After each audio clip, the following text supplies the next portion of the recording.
ni Donald dito, Inay. Tama na. Inay. Tama na, anak.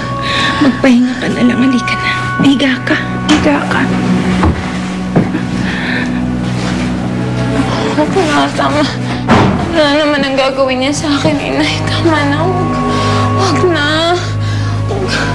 Tama na yan. Inay, huwag na kayo pumayag. Huwag na. Sorry.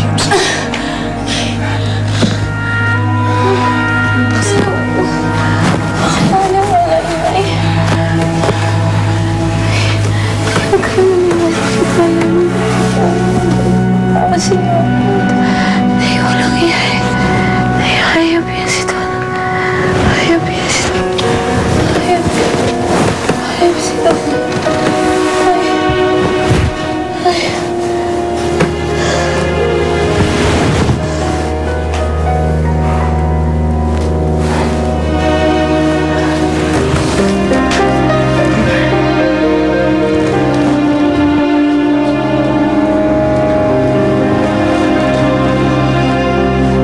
Donald, kawawa naman ang anak ko. Parang lalo na yata siyang lumalala. Dalhin na kaya natin siya sa hospital. Hindi na po kailangan. Pinapainom ko po siya ng gamot galing doktor. Gagaling din po siya.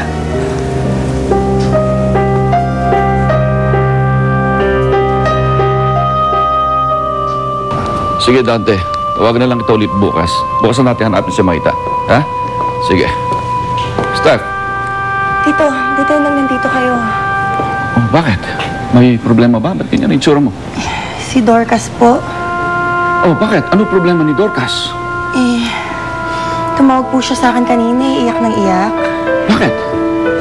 Kasi po natatakot siya na mawala sa kanya si Mark. Kawawa naman ang anak ko. Nasaan ba siya? Nasa rooftop po siya ng isang building.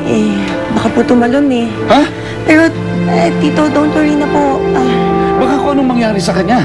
Baka gawin din yung ginawa ni Rebecca. Steph, puntahan natin siya. Tayo na. Daddy? Dorcas! Anak. Tianya. Ang inay at si Donald. Nasa baba na sila. Ako lang ang nakabantay siya dito. Ay, matagal ka rin nakapagpahinga.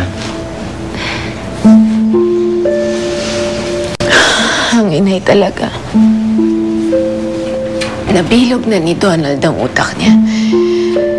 Hindi ayaw nang maniwala na wala akong sakit. Pero ako naniniwala sa'yo. Salamat kung ganon, Tianya.